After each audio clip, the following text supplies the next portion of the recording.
আজ মহা অষ্টমী। এই মহা অষ্টমীর শুভ লগ্নে সকলকে জানাই শুভ শারদীয়ার প্রীতি শুভেচ্ছা ও অভিনন্দন। আশা করি তোমরা সবাই ভালো আছো, আমরাও তো সবাই ভালো আছি।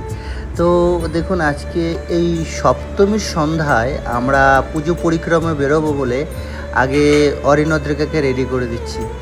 তো ওরা বলছে বাবা একটু ভালো করে সাজিয়ে দিও। দেখুন ওদেরকে সুন্দরভাবে সাজাচ্ছি। তারপরে বলছে বাবা একটু লিপস্টিকও লাগিয়ে দেবো, কারণ আমার মেয়েটা খুবই পাকা। তারপরে অরিন বলছে বাবা একটু বডি স্প্রে এনেছে না, ওটা একটু লাগিয়ে দিও। তো ওখান থেকে আমরা মোটামুটি রেডি করে দিয়ে আমরা প্রথমেই চলে এসেছি আমাদের চাকদা সিংহের বাগানে। এই জগন্নাথ মন্দিরে দাম করেছে, পুজো মণ্ডপটা এত সুন্দর করেছে। দেখুন ওরা ওখানে এসেই নাচানাচি শুরু করে দিয়েছে, আনন্দ করছে ভীষণভাবে। কারণ বলছে বাবা ভীষণ ভালো লেগেছে। আসলে ওদের এই ভালো থাকাটার জন্য আমি আপ্রাণভাবে চেষ্টা করছি।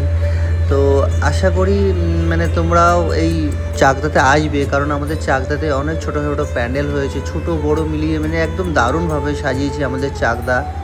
তো চাকদাতে মোটামুটি একদিনে সমস্ত প্যান্ডেল দেখা সম্ভব না, কারণ অলিতে গলিতে প্রচুর পরিমাণে পুজো হয়েছে, পুজো মণ্ডপ হয়েছে, দারুণভাবে হয়েছে। সুন্দর লাইটিং সজ্জা, দারুণ লেগেছে মোটামুটি।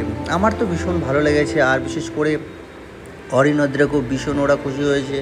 তো আমরা সমস্ত দেখুন প্রতিমা দর্শন করেছি, ওরা প্রণাম করেছে, আমরাও প্রণাম করেছি। ওখান থেকে কিছু সময় কাটিয়ে মোটামুটি একটা মেলার মাঠে এসে ওখানে কিছু খাওয়া দাওয়ার পর্ব বলছে। অরিনদ্রিকা বলছে বাবা কিছু খাওয়াবে না? আমরা কেন খাওয়াবো না, তোদেরকে মেলায় এনেছি, কিছু না খাইয়ে তোদের নিতে পারি? তো কী খাবি বল, তোরা যা খেতে চাস তাই খাওয়াবো। দেখুন এক এক করে শুরু হয়েছে, খাওয়া দাওয়ার পর্ব চলছে। নানান ভ্যারাইটিস খাবার, অনেক খাবার সেদিন হয়তো আমি খাইও নি, কারণ ওরা খেলে পরে আমি খুশি। তো নানান রকম ওরা খাওয়া দাওয়া করলো, আমিও হালকা পাতলা ওদের সঙ্গে একটু টিফিন করলাম বলতে পারেন, কোনো রকম বেশি খাইনি। তো কিছুক্ষণ খাওয়া দাওয়া পরে বলছে বাবা ড্রাগনে ওঠাবে। তো দেখুন ওদেরকে আবার একটু ড্রাগনে তুললাম, ভীষণভাবে এক্সাইটেড। আবার বলছে বাবা আমরা কিন্তু ফার্স্ট সিটে বসবো একদম প্রথমেই। তো প্রথমে সিটটা পাইনি, পরে একজনকে বললাম বাবা দেখো একটু ওদের একটু সামনে সিট দেবে। তো উনি কিন্তু ভদ্রলোক সামনের সিটটা আমাদের দিয়েছে। তো একদম প্রথমে বসে আমরা টোটাল ভিউটা নিয়েছি, প্যান্ডেল, মেলার মাঠ। এটা কিন্তু চাকদা পালপাড়ার চাকদার মাঝখানে হয়েছে পুজোটা। তো এরকম ছোটো ছোটো প্যান্ডেল, সমস্ত প্যান্ডেল আবার ঢুকেও নি, কারণ ওরা ভীষণ ক্লান্ত হয়ে পড়ছিল।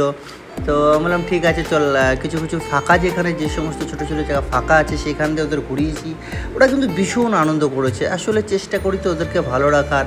তো দেখুন এমন প্যান্ডেল হয়েছে, ওরা কিছু মিউজিক সিস্টেমে সেখানে ওরা কিন্তু অলরেডি নাচ করা শুরু করে দিয়েছে। বিশেষ করে আমার মেয়েটা ভীষণ পাকা, ও দেখুন দেখতে পাচ্ছেন কীভাবে নাচ করছে। অরিন ওদের সাথে দারুণভাবে মিলিয়ে মোটামুটি মহাসপ্তমীর সন্ধ্যাটা আমাদের ভীষণ আনন্দ কেটেছে, খুবই ভালো লেগেছে।